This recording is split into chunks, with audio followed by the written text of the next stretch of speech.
privilege, and that is a group of human beings that believe that the world can be a better place through helping each other, through building bonds, through building hope on these trying times.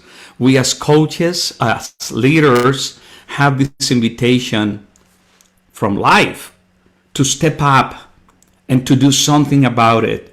And we have a wonderful, wonderful presentation today. We're going to have three wonderful coaches and presenters.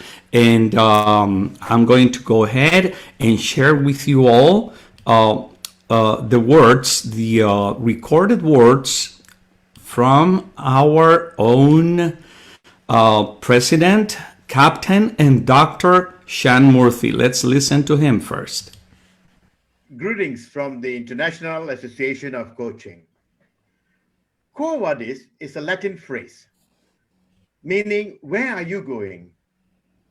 So Quo Vadis coaching means, where is coaching going? My dear friends, 2020 has been a challenging year for all of us. In an environment that is chaotic, where uncertainty is the only certainty. To ask the question, where are we going, or where coaching is going, might not be an easy question to answer. This year's theme for Quo Vadis series of webinar is coaching with hope through chaos. How can coaching provide hope through chaos? My dear friends, the IAC defines coaching as a transformative process for personal and professional awareness, discovery, and growth. When the point of reference for change is the past, the point of reference for transformation is the future. As we seek for possibilities for the future, we create hope. Join us for a series of webinars in English, Spanish, and Chinese to learn and share with coaches from all over the world to make a difference for others and to ourselves. I would like to thank all the presenters and the IAC team who have been planning and working for a few months now to make this year's Quo Vadis coaching webinar series purposeful and meaningful for each and every one of us during this time of chaos and uncertainty. Stay safe, stay blessed, wherever you are. Thank you.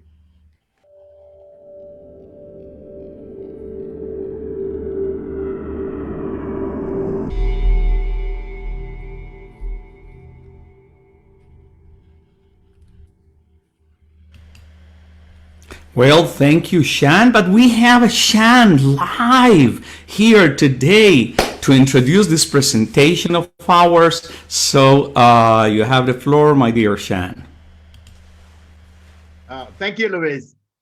Good evening, good morning, friends from wherever you're calling from or engaging with us. Thank you for participating in our Quo Vadis week.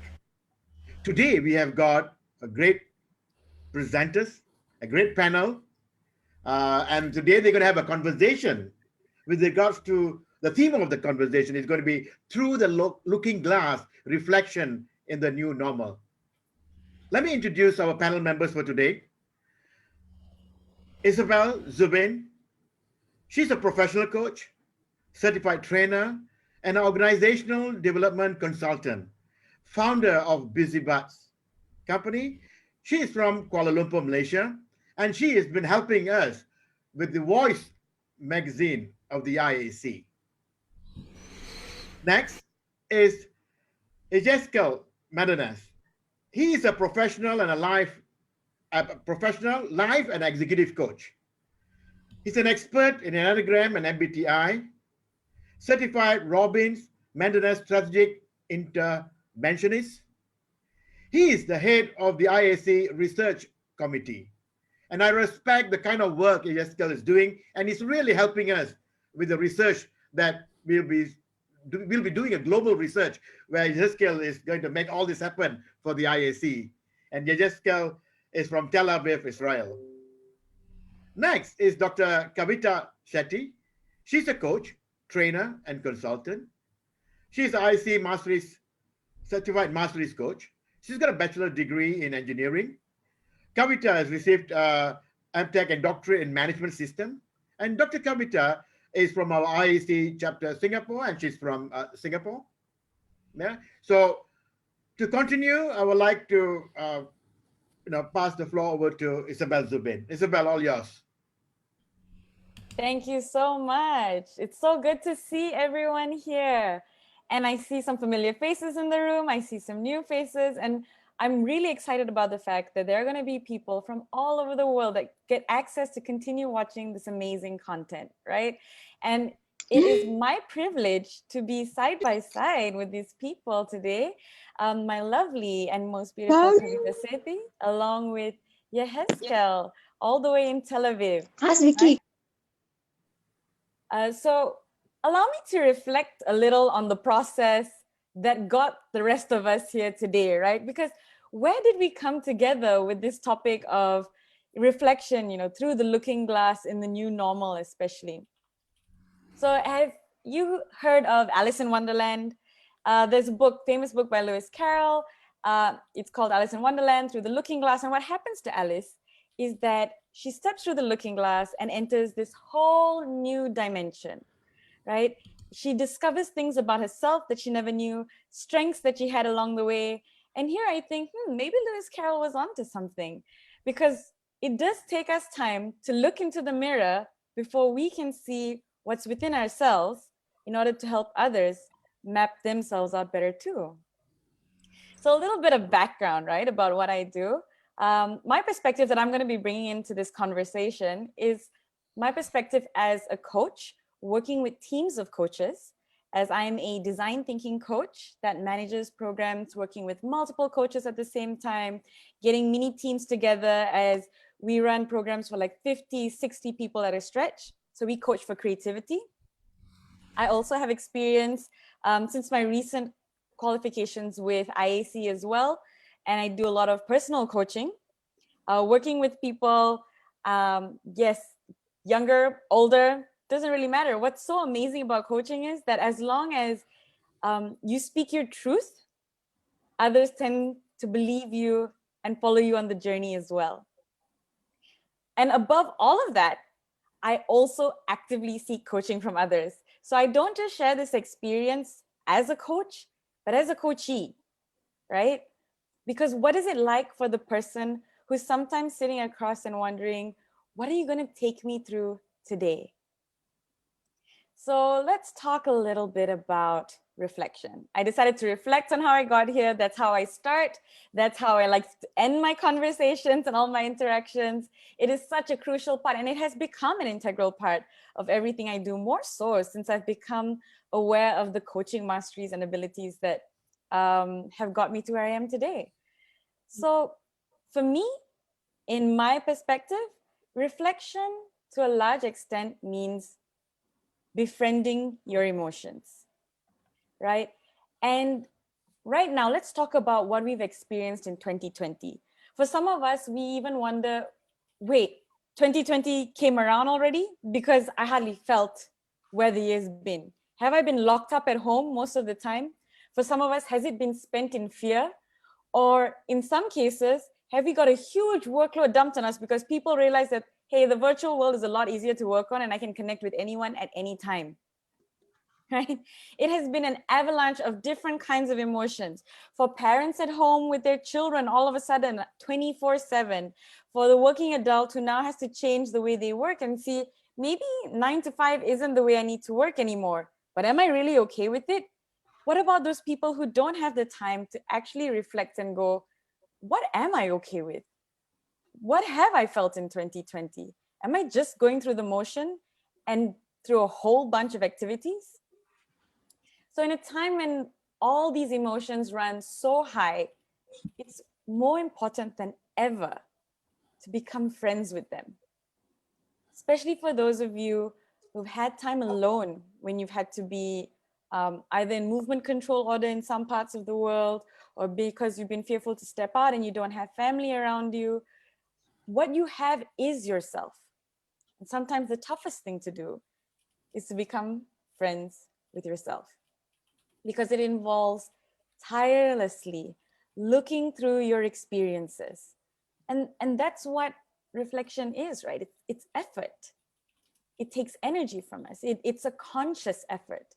We do it from time to time subconsciously, but when we do it consciously, how does it change us? What kind of possibilities does it open up for us? And that connects pretty nicely to the coaching mastery on, opening it up for possibilities, especially when we're working with our clients. And that's why reflection is not just a single tool that you apply at any one point of time. In fact, I believe reflection is constantly happening. So reflection here is in two contexts, right? I hold the mirror up for others to see themselves, while at the same time, I have to hold a dual side mirror that reflects me. Because as I have a conversation, so let's talk about it from the coach perspective. As we have conversations with our clients, what we're doing is we're having mini reflections with ourselves, whether we realize it or not. We're constantly using those things to course correct ourselves as we think about, what does my coachee need? Even as all our attention and all our focus goes on the coachee, we're thinking about them. We're thinking, how have I perceived this emotion? How am I using this? Where are we at in the conversation? Should I leave it for a pause here? These really quick thoughts that flit through our mind are all points of mini reflections that we're having, right? And reflections, then we're talking about it having on multiple levels, because not only do we have micro reflections, then there are those conscious reflections that happen right before I start a session. Where am I at now? How do I feel before I go into this? Am I in the right state of mind before I take participants or coaches or even my coachees through this? And then at the end of it, it's all about, what was that like for us? What was that like for me? How did this environment affect everyone's emotions? Right? So there's your big reflections, you've got your mini reflections, you're also having reflections for other people by asking questions. That's a lot going on for a coach.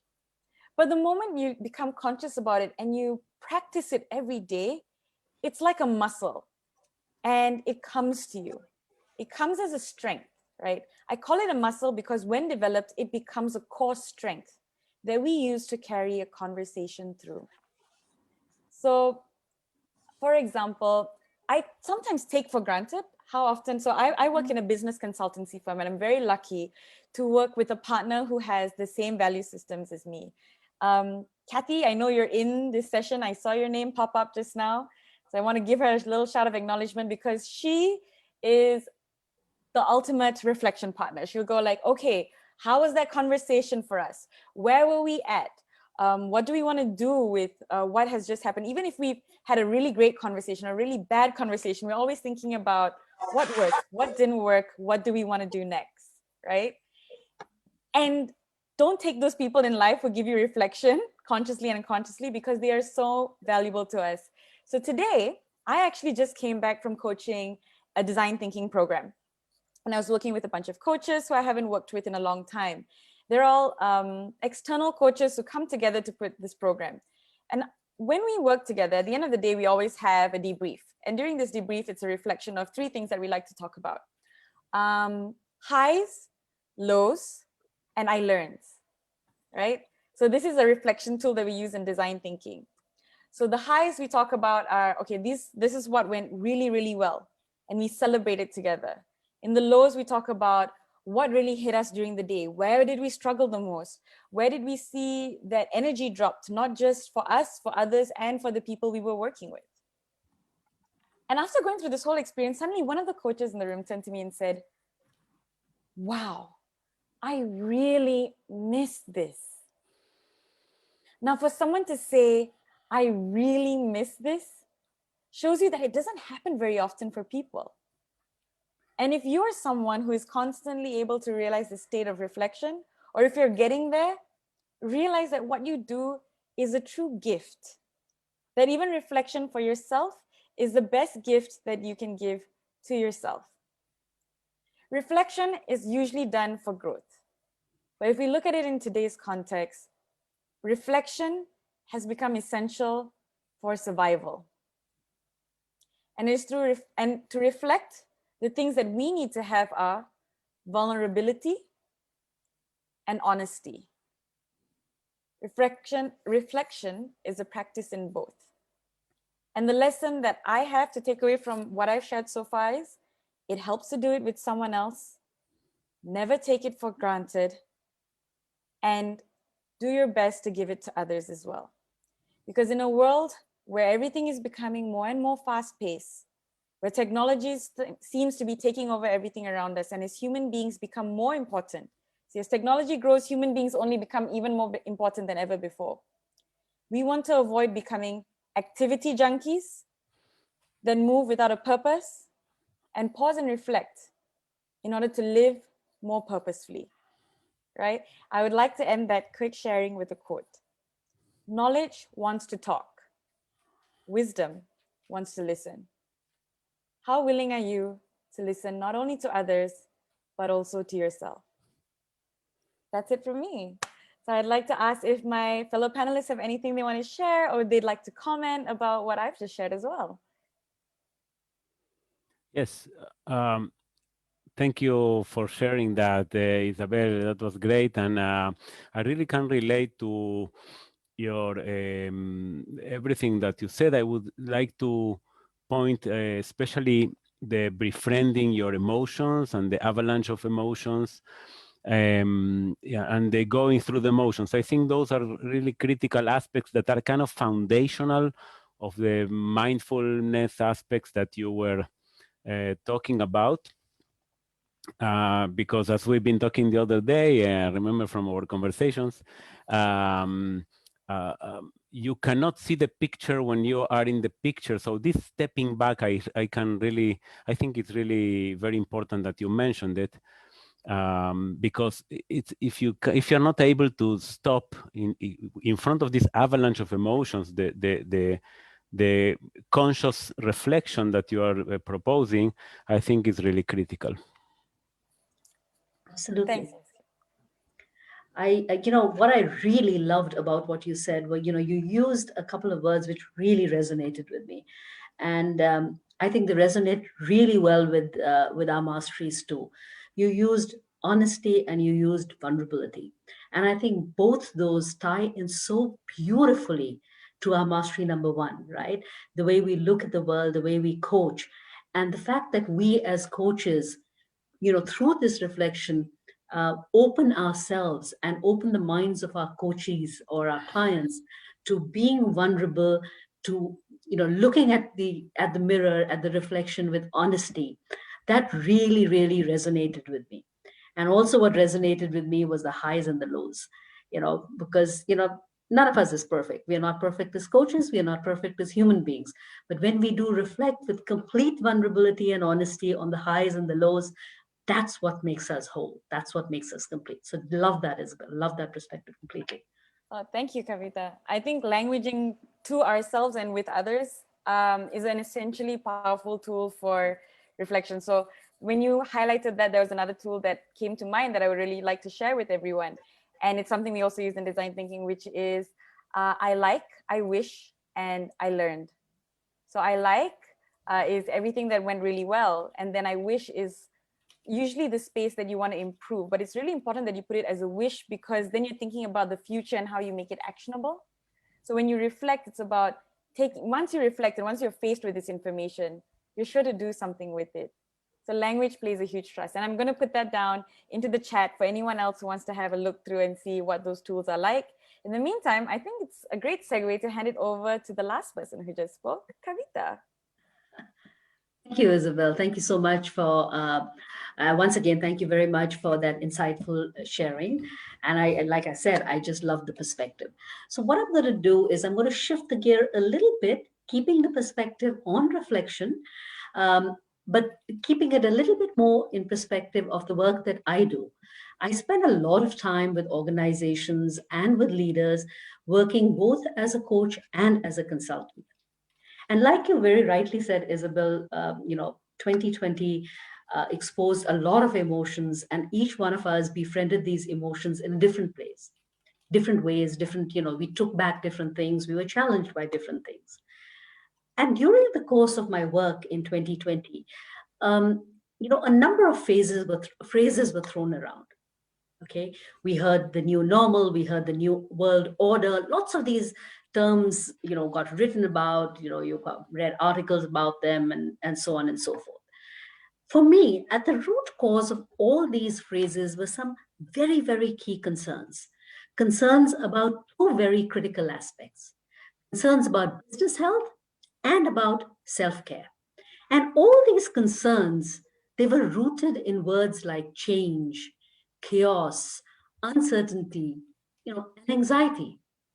Undoubtedly, 2020 has been a year in which there's been a shift in the business, a shift in, there's been a complete paradigm shift.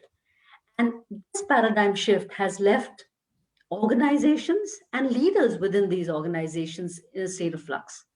And today, I think, and I thank the IAC for the opportunity for us to, discuss and surface questions like, how do we continue to function as leaders? How do we continue to function as coaches when the entire dynamic in the workforce has changed? This new normal, as is so often called, really demands a fresh approach, especially where people are concerned. That's the key, people. And from my perspective, I think that one of the most effective leadership models, which is going to emerge from this, is going to be based on coaching. Coaching to help us find new solutions and new ways to work.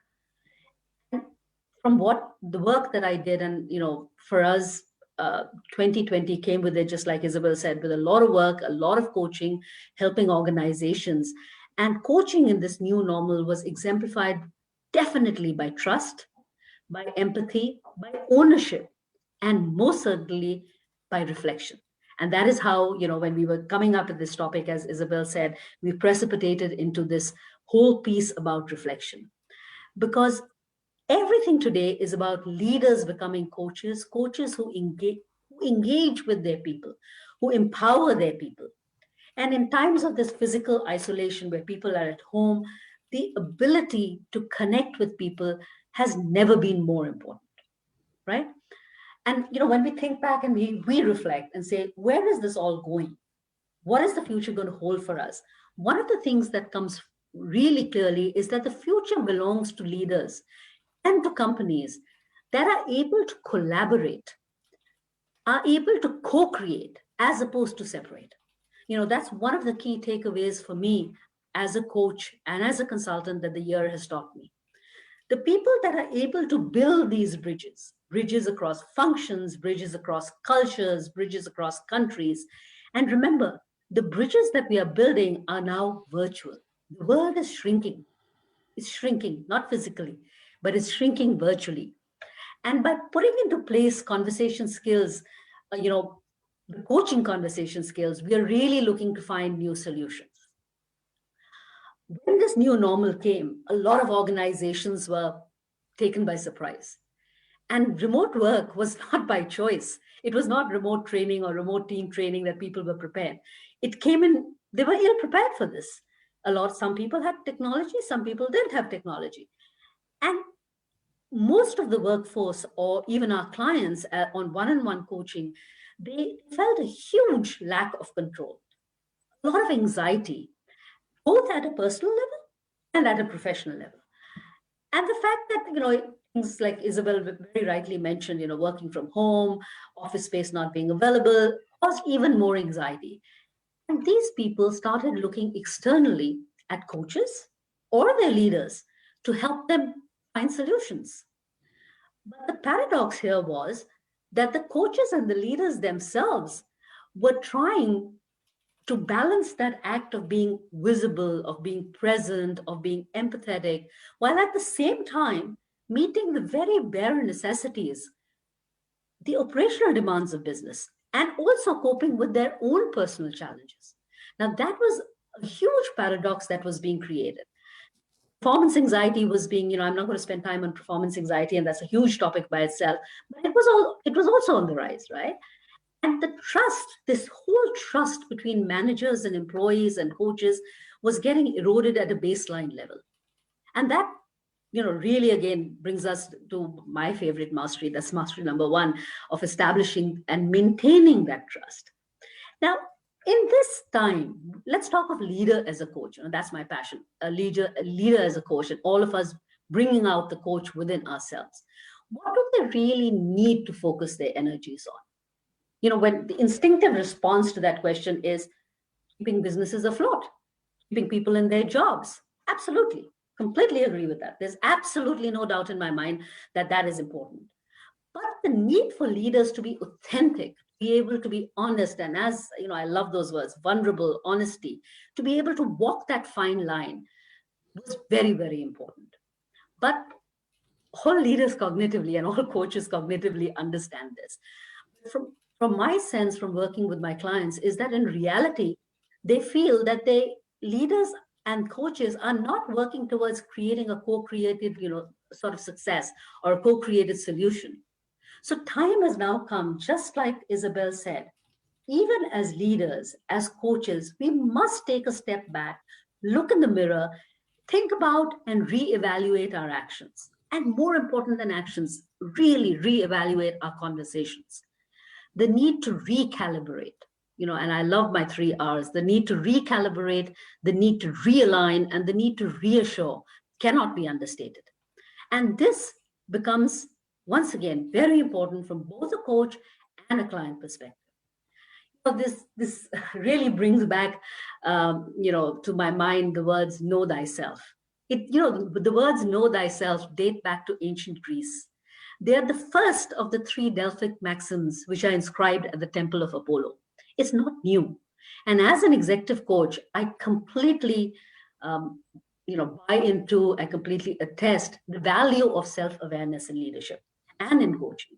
And if I were to select one skill that I want to work with leaders that I coach, it would be self-awareness, because that is the foundation of most leadership skills, positive thoughts, and of self-awareness. For that, in my mind, self-awareness comes by listening to ourselves, listening to others. And, all of us are very familiar with our mastery number 3, so I'm not really going to be talking about engaged listening, but I cannot stress enough the importance of it. It is really important. It is very, very important. All our masteries are important. And I'd just like to take a couple of minutes more to sort of emphasize my own learning that surprisingly, the question, the why question, is very ineffective when it comes to self-awareness. Research has shown, that we simply do not have access to many of our unconscious thoughts, feelings, motives that we are searching for with the why question. Because we are so trapped inside our conscious awareness, we tend to invent these answers. We tend to talk to ourselves. We feel what we are saying is true, but that's more often than not true. Another consequence of asking this why question when we are doing this really important piece of reflection is when we are trying to explain an undesired outcome. What it does is it really invites unproductive negative thoughts. Let me give you an example. I'm getting a little carried away here, but let me give you an example of myself outside of my workplace. And I'm going to be very vulnerable here and share this with you. 10 years ago, I was diagnosed with cancer. And in that downward spiral that I was in post the prognosis, all I could ask myself was, why? Why did this happen to me? Why did I get cancer? And believe you me, this chain of self-reflection led me nowhere. More often than not, all I did was landed on explanations that focused on my fears, that focused on my anxieties, rather than a rational assessment of my reality, my strength, and my possibility. That's what the masteries speak to us as coaches. And I didn't do that. All I was going was why? Instead of saying, what, which is the powerful question. The question of what can I do now? When I started asking myself the what questions in reflection, it helped me invite possibility.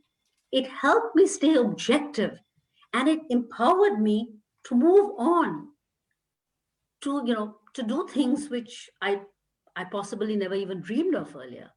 Now, the reason I shared this example with you was, because I really, in 2020, have drawn so many parallels between the current environment and what we need to do to coach in this environment and what I went through 10 years ago. When we are faced with unprecedented challenges, what the year 2020 has brought, or through an unforeseen illness, or through any circumstance which is outside of our control, that's when we really need to do this self-reflection. And that is exactly what is happening today. So as coaches, we really need to go back to the understanding of the fundamental model, and I love this model of change, a model that's called SARA. And what does SARA stand for? It talks about the stages of how we as human beings accept change. S stands for shock. That's the first stage. A stands for anger. R stands for rejection. Like I said, why me, right? Then comes A for acceptance. And finally, the beautiful word that IAC has coined this year, hope. That's the H in SARA. Hope that things will be better. Hope that leads to discovery. Hope that leads to growth, especially in these times of change. And I do know that I have to hand over to Yechezckel and open this to my discussion to my peers.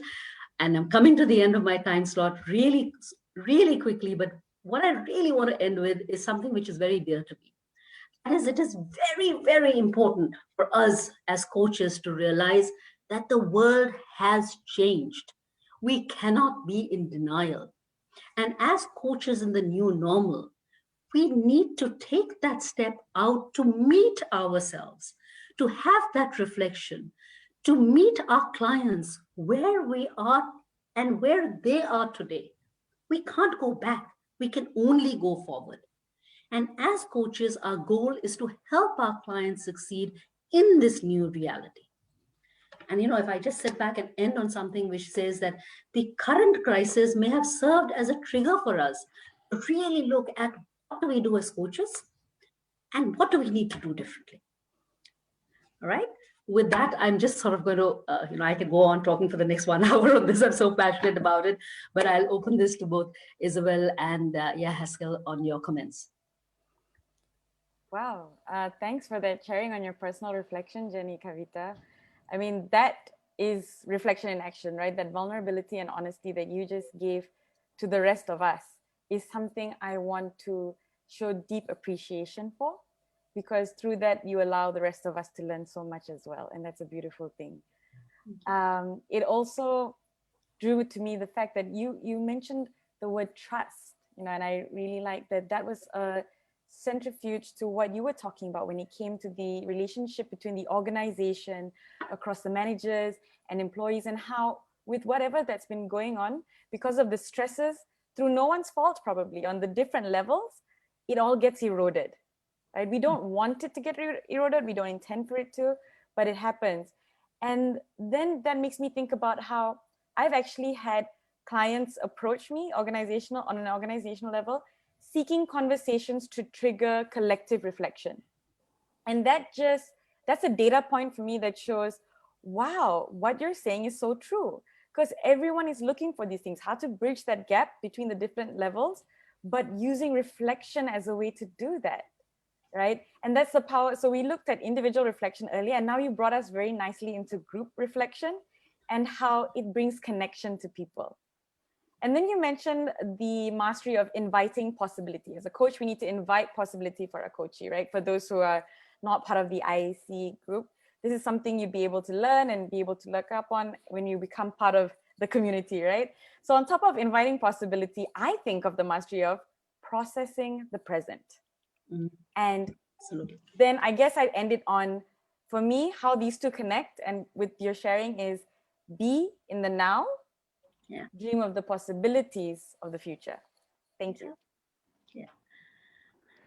Well, I was impressed by the masterful demonstration. Also, I share with Isabel what she just said, and I really acknowledge you for your honesty and the vulnerability. And I would also pick this idea of the leaders needing to through this struggle become stronger, and this sense of responsibility, fighting with their own anxiety. I loved how you tied it with your own personal example. You showed through this openness the power of honesty and trust, and how your own spirit of non-giving up was very powerful, very inspiring. I really thank you for sharing that, and how you modeled in a way the way this is supposed to happen. I really love that, and I thank you so much for the powerful sharing. Excellent. Thank you, guys. I mean, I just, to be honest, Isabel and Yechezckel, I got that right? I've been trying to get that right. Yechezckel, right?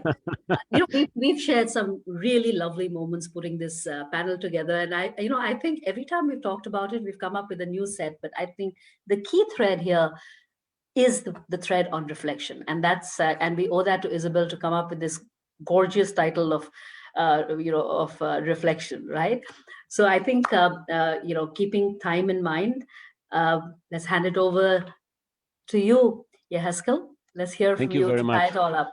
Excellent. Thank you so much. Well, Yechezckel Madanes here, and I want to thank, of course, the IAC and all the great people in the IAC. Isabel and Kavita, thank you so much for your sharing.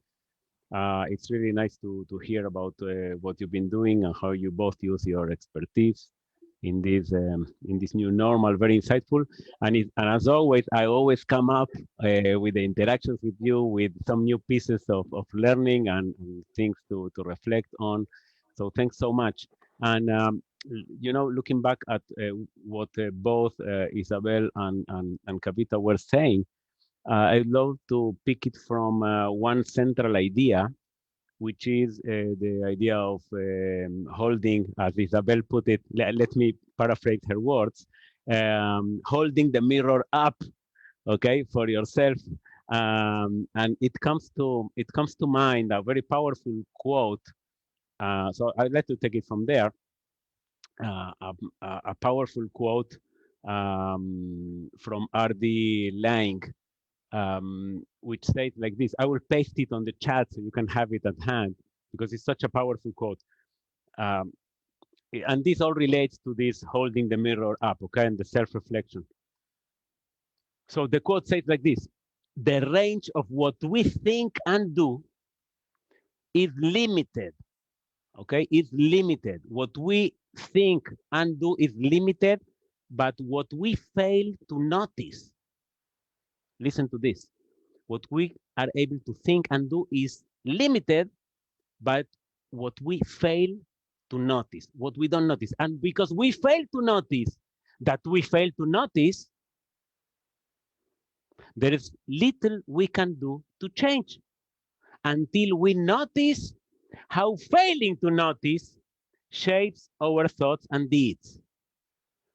First time I read this, it was like, oh my goodness, what is this? This is holding the mirror, this holding up the mirror for yourself on steroids. This is so shocking, right? What I'm not able to see is actually conditioning me, and I'm not even able that this is conditioning, this is limiting me. So this is a very powerful theme and a very powerful foundation of self-reflection that as we were talking and preparing this presentation and speaking about it in different ways, like the fish in the water cannot see the water, right? You ask a fish, tell me, how is the water? He said, what water, right? Because the fish is in the water, so it's like being in the picture. So if you are in the picture, you cannot see the picture because you are in it. It's too close to us. So this exercise in holding up the mirror is also like a metaphor. It's very useful, right? And holding up the mirror for myself, look at the mirror as Kavita said, I would emphasize the other part also, right? This is the hand holding up the mirror, and I would emphasize the other thing that you mentioned, Kavita, would just take a step back. So you hold the mirror up, and you take the step back, because then you can begin to, go out of the picture a little bit. You go out of the picture, right? And why is all this so important? Because, and then here addressing again what Kavita said, we as coaches need to deal with our own anxieties, our own problems. We are also human beings dealing with all this mess. And we need to recalibrate, look inside, hold up the mirrors, take a step back. What's going on? How am I dealing with this? How am I managing my own anxiety regarding all this? So we can come better prepared to coach and help other people.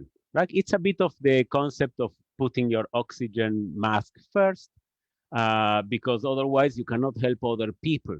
And there is a scientific foundation to this idea, which was demonstrated by Dr. Yechezckel Madanes from the Vadis Institute in California, with whom I have the great honor of being collaborating with him for almost a decade. And he said, how can you predict the success of any endeavor? How can you predict the success, in this case, of our coaching, the success of our own coaches?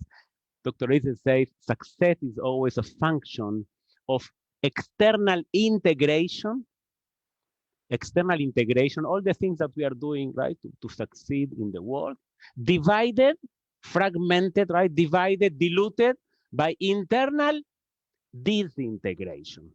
How well or how badly are we disintegrating inside? Meaning you can do a lot in the external world to try to cope with COVID and the new normal, but that gets diluted by what's going on inside of yourself. Relating back to what Kavita said, if you are struggling with anxiety as a leader and you cannot cope successfully with this, you won't be that coach that can help others powerfully, because you yourself are disintegrating. And here it's something very interesting. Dr. Madanes went on with 40 years of research, and he demonstrated something very, very fascinating. He said, we said, right, that I can do a lot of things externally, and that will get diluted by my own internal disintegration. He said that energy, predictably, in a human being, energy predictably gets allocated. Meaning, if I have energy, like we all have 24 hours a day, we all have a certain amount of energy, but that energy goes first to your internal disintegration. It always goes first. So if I'm struggling with anxiety, I'm fears, and that, so that energy will go first to that. That will consume my energy, my vital energy. And what's left, if there's anything left, will go outside to deal with the world, right? To adapt. So I may be doing all kinds of external activities to adapt, like, creating virtual teams, setting up new working routines, restructuring my company, going to the bank to secure funds for the next year to keep operating until my cash flow stabilizes, anything, all the things that I can do, external actions. But if internally I am anxious, I'm fearful, I'm disorganized, my emotions are a mess, my beliefs are a mess, my health is a mess, that internal disintegration will sabotage all my external efforts, because energy, again, predictably gets allocated. Okay? All the energy that you have available will go first, will be consumed, drained by those internal problems. So that's where the power of self-reflection, that's, by the way, that's not always conscious. That's why I'm coming back to the quote I sent. What we think and do is limited by we fail to notice. Sometimes we don't even know that what exactly is going on. That's where we need to use mastery number 4 and invite self-reflection. So we said, okay, what's going on? Let's hold up the mirror. Let's see what's inside. Let's see what's going on. Okay.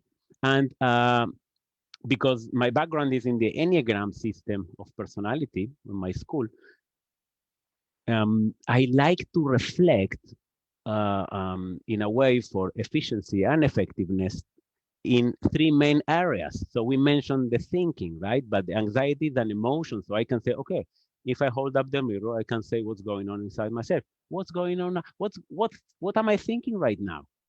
Oh, the world is going to end. What is going to be what am I going to do? I'm so in such a weak position. Oh, this is what about this? What about that? This is my thinking. Now if I do this, the stepping back, I can suddenly become aware of that and how that is creating a lot of toxic negative emotions in myself and how that is impacting in my body.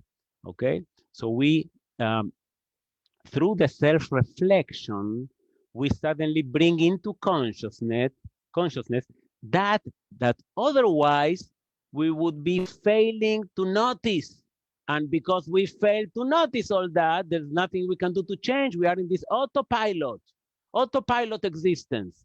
Waking up in the morning, oh no, look at the news, intoxicating my mind again, my mindset, my beliefs, reading the news, nonstop. I remember Pepe, our dear Pepe del Rio, in one of the previous Vadis last year, talking about what are you doing with all this news reading all day? You read all that, you're just, poisoning your mind. So your thinking becomes poison. Then your emotion, then suddenly, and all this goes below your awareness, then your emotions get poisoned by this thinking, and then your body is like this, and you don't have any strength left to deal with your life. So self-reflection allows you through Mastery 4. We first put our oxygen mask in ourselves. We become aware of our own thinking. We become mindful of what's going on in our mind, what's going on in our emotion, how is my body reacting to all this, taking care of these dimensions, working on this, whether is, and then you go into your mind and you say, okay, design thinking. Isabel, how can you, that was fascinating. Teach me more about that, because then let's see what I can do with my mind to make it more effective and efficient, optimize it. How can I discover my limiting beliefs, clarifying, okay? Working with my emotions. Suddenly now I can become more aware of it and say, okay, this is what I need to do. I step back, hold the mirror up, and I see all this anxiety. I need to work with this. I need to find a way to work with this, right? Kavita, as Kavita was saying, recalibrating, realigning. But the first act, the previous act, because of this failing to notice, is the holding up the mirror. So you can discover all that is going on, in the back of your mind. And from there, because time is short, I would need just wrapping this idea up. What I love to do after this self-reflection act is immediately connecting it with mastery number 8, the inviting of possibility. And that's and why is that?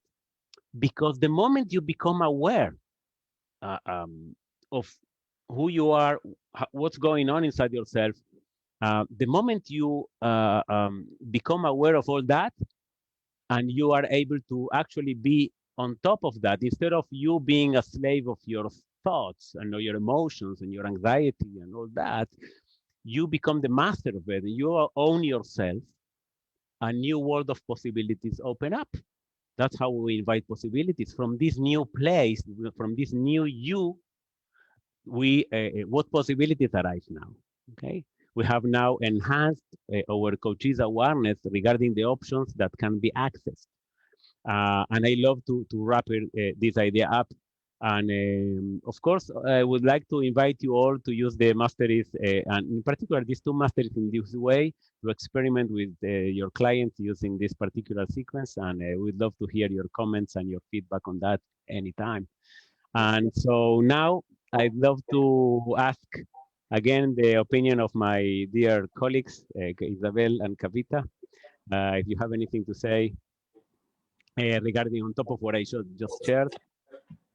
I love the visualization that your words brought in my mind. You know, when you're talking about this energy being directed inwards and fragmented, you know, everything getting fragmented within us with this anxiety. You know, I could see myself and my client in little pieces of a jigsaw puzzle, kind of putting, you know, coming back and then realigning themselves and fixing themselves so that they're able to be whole within and then be able to deal with the external challenges, which is what the whole world is talking about today. I love the visualization. Absolutely. Really nice. Isabel, your thoughts? Yeah. So for me, it was what I found particularly interesting, or what really struck me, right, was when you spoke about how energy predictably gets allocated to internal disintegration. So whatever energy you have basically goes to all the struggles that you're feeling right now. And what we don't realize is, so for example, if it's me, I'm talking about myself, I'm my own vampire, sucking and draining my own energy by failing to reflect. Because without this reflection, I can't integrate internally. Yeah. And when I can't integrate, I'm draining myself. So this simple act, and what I took away from this, can save me and grow my body physically, mentally, emotionally. It's multiple levels. And it's not indirect either. We're here with the studies that you shared, it's pretty much a direct relation when it comes to the physicality of your being as well. So how tired you feel, I mean, that was a great reflection for me after coming from a long day, coming into this session, like, wow, what are some of the thoughts that I have right now that are causing me to disintegrate and suck my own energy? It's a great way for me to end my day. And just to also end on this note, I guess overall, between the three of us sharing, it's been such a wonderful experience, right? The three of us from different countries in the world. I mean, myself in Malaysia, Kavita in Singapore, Yechezckel in Tel Aviv. We came together and somehow created a cohesively yet unique story to weave into a beautiful tapestry. Isabel, before you end off, if I could just pick up on two things that our colleagues and our peers are sharing with us. I don't, Jafar, have I got your name right? I love that piece that you've written, that the best mirror for reflection is the person who sits in front of you, your coachee, but also anybody who sits in front of you, which really brings me back to that piece of listening to others. A lot of times we are always hearing each other, and this mirror cannot also, it doesn't necessarily have to be shown by us. So that's a great piece. And also for Margarita, right? Is that your correct name? In terms of the I love that. It's not when the energy need not be negative. And that is so critical. And that ties up with my personal experience, that sometimes that allocation of energy can be so draining that you really need everything that you have in you to have that honesty and say, oh, this is what the mirror is telling me. Am I even open enough to listen to it? And that really actually is really the foundation of the growth mindset that we are all talking about now. The willingness to learn, the willingness to accept, the willingness to be authentic with ourselves as coaches and with our coaches. Thank you for that, observations on our conversations. Really appreciate that. Oh, back to you, Isabel.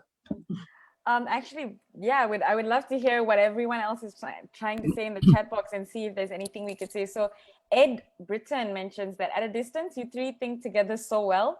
A current need is to effectively build cohesive collegiality and collaboration in virtual networks. He'd love to know our thoughts about effective attitudes and approaches to building cohesiveness in virtual networks. What an interesting question. So I guess that's just more of our personal experience on working together. Absolutely.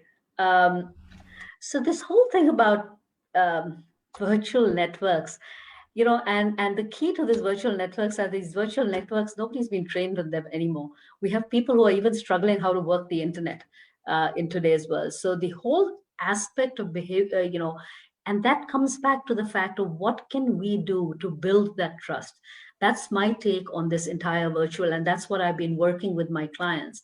What really is getting, this whole thing about building collaboration in virtual networks when people are not even prepared for the virtual networks. I worked a lot with large multinational companies where virtual teams were a norm, right? And we worked with them, and they knew how to work with each other. They knew the ground rules. They had the systems. They have the back end systems, everything in place. But today, none of that exists. There are companies who have no idea of how to even work a Zoom call. They're struggling with how to share a screen. And how does one really build that? And that is a constant struggle. I honestly speaking, don't have a direct answer to that, but that is something I think we as coaches really need to work and, work with the people that we work with and see what we can come up with to build that trust. I think that's the foundation in my mind. Right.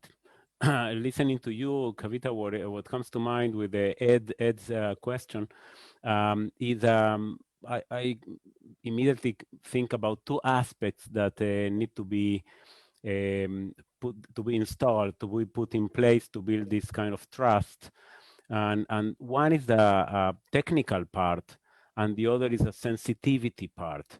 Because different people, there are many people that work out like with a low-tech background, and that's an opportunity we can use to show this kind of patience, this kind of, because some people may require some, more patience to be integrated into this new system, these new platforms. There are different preferences. There are people that are way better now, the more introverted personalities that actually feel very comfortable not meeting other people. And there are other having, having different orientations, having problems because particularly because of the inability to connect through this new network. So I think there are two components. There are like a more administrative part of it, more technical, which is the training, and then it needs to come together with the human strategy. So the two things integrated, because otherwise you would be doing something which is either very technical, sending these are the instructions to log in into, so you destroy the culture in this way. This new culture needs to have these two components, not the only ones, but I would emphasize them as the first components, which are the technical part and the human consideration. Because and then if you do it correctly, you build this kind of collegiality and collaboration that Ed Britton is asking about. Because you'll use it as an opportunity to perform what Kavita has been saying. You are building the trust. Okay, you are a very we value your input. We value your collaboration, and we have enough patience to train you, to teach you the technical tools and we have enough patience, of course we need to perform, we need to be effective, we need to be fast enough, but we are willing to as a group move all of us together, so we can because we keep this collegiality and this collaborative mindset, this approach in mind. That's my take regarding Ed's question. Excellent. Thank you. I know we are just about at the end of our time, but I would like to, sort of address what Gonzalo has said. Yeah. And that, Gonzalo, in my experience, I am actually very blessed to be one of the 5 master coaches trained by Professor Gert Hofstede at Cross-Cultural Collaboration. And one of the things that I have noticed is this whole the whole aspect of the culture of punishing, the culture of not speaking, the culture of not being able to say, I don't know, across the globe. And that in itself manifests into, when we're talking about the world shrinking, into people coming up with, from different cultures, because in some cultures it's absolutely all right to say, I don't know. But in some cultures, it is absolutely not all right to say, I don't know. And how does one, as the world is shrinking, how does one sort of move from a culture of not punishing the mistake, or, or as we say, learning from mistakes, having the growth mindset, a lot of that. And I think the world is moving towards that space. the whole aspect. I'm working with a lot of clients now on a consulting basis where we are removing the entire performance management. I mean, performance management does not exist. We're talking about performance conversations, and the whole year I've worked with a large client on moving everything into performance conversations, which happen every day on the spot in the present. And I think it's a slow move, but the realization that it is necessary and the weight of that realization, I think, lies on all of us to kind of spread the word as much as we can, because that culture of punishing is not going to get us anywhere. We realize it cognitively, we know it, and yes, it is definitely difficult to do. Well, this has been a wonderful, wonderful, effervescent conversation. I'm going to bring you girls and guys back to the group. Hold on just a second for us to say a good day and a goodbye today. I myself feel so complete. Let me share just briefly this feeling that I have. I grew up in America. I've lived in America all of my life, but the IAC has brought to my personal experience a very powerful sense of togetherness. When I listen to my colleagues and friends from Asia, from Africa, from Europe, from all over the world, I feel complete. This is kind of my feeling this morning. I feel complete. And on behalf of the International Association of Coaching, I send you all a big hug, an embrace, just for us to feel together. We're not alone in this thing. We have a lot of resources and we have ourselves. And by the way, everyone here is a beautiful and powerful mirror to see ourselves, to see our needs, to see our uncertainty, and to find again our hope. Friends, you all have a rest of the evening, a beautiful rest of the evening. The rest of us in America, we're starting a day. A big hug, everyone. And I would kindly ask everyone, if you don't mind, this is a very Latin thing. I'm Latin, all right? To open our mics and celebrate somehow. Make noises. Just put together our hands. Open those microphones and make a noise. All right? Camera. Thank you, everyone. A lovely, lovely day. Bye-bye. Very much. Bye. Good night and So good much. morning. Thank you for Good night, having Good us. night, good morning, good afternoon, you. whatever part of the world you're in. Good morning. Shout out to Isabell and Yechezckel. Bye. Thank you, Kavita. Bye, Yechezckel. Bye. Thank you. Thank you so much. Thank you. Thanks, Louis. Thanks, Sean. Been a privilege. Thanks, Charlie. pleasure. Thank you very much. Our Thanks, everybody. pleasure.